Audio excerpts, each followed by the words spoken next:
Maple Leaf Viewing Party, Momiji-gari. The tale of the Maple Leaf Viewing Party dates back nearly 1,200 years ago in the Heian period. Japan has 4 distinct seasons: spring, summer, fall, and winter. And the Japanese people have long appreciated the natural beauty of each season. In the spring, cherry blossom viewing parties are held under brilliant pink cherry blossom trees. And in the fall, maple leaf viewing parties are held under the red, yellow, and orange autumn foliage. There is a famous poem about the end of autumn by the poet Sarumaru Dayu. Walking upon a carpet of falling leaves, deep in distant mountains, it is when I hear the cries of a male deer who misses his mate that I know autumn is truly the most melancholy of seasons. It is in this season that Taira no Koremochi, the guardian of Shinshu no Kuni, brought his retainer along with him to go hunting.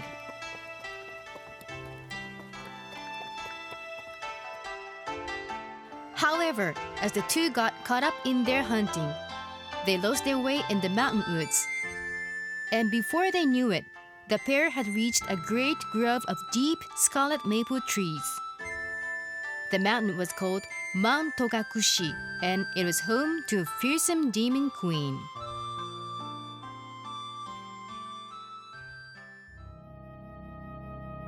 The demon queen and her cohorts knew that Taira no Koremochi was on his way, and so they hatched a plan. They would hold a festive maple leaf viewing party and get Koremochi and his companion drunk. Once they were helpless with drink, the demons would attack. Koremochi and his retainer, lost in the woods, came upon a beautiful princess and her companions.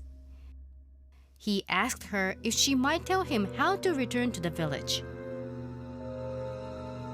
The beautiful princess, whose name was Momiji-hime, replied, "I'd be glad to tell you the way, but first, why don't you join us in enjoying the maple leaves?"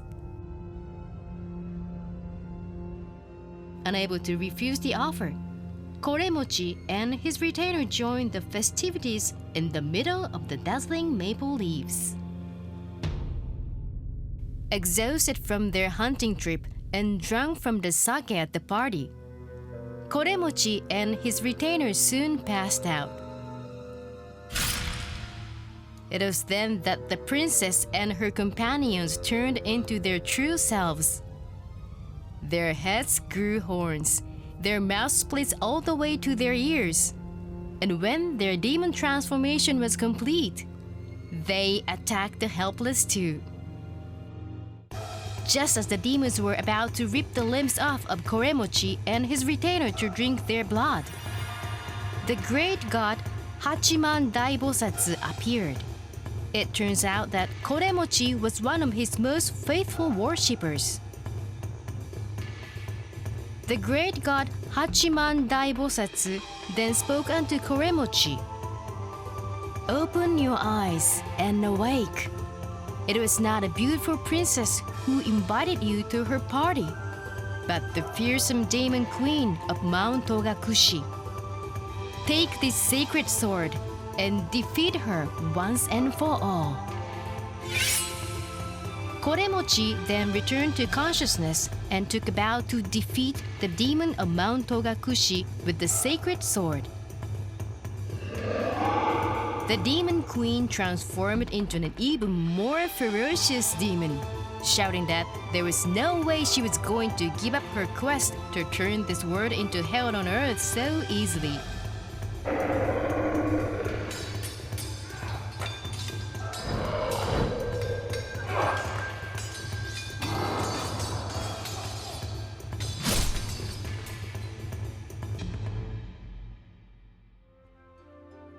After an epic battle, the demon queen and her cohorts were defeated.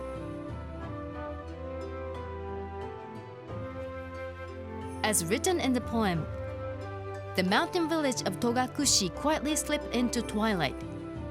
To night's ascending moon, a cup to drink sake. Peace had returned to the village of Togakushi. 500 years later, during the Edo period, a Buddhist mortuary tablet inscribed with both the names of Momiji-hime and Koremochi was placed at Daishoji Temple in Shinshu Shinano no Kuni, current Nagano Prefecture. The battle between Taira no Koremochi and Momiji-hime was a work of fiction, inspired by the natural beauty of Mount Togakushi in the Heian period.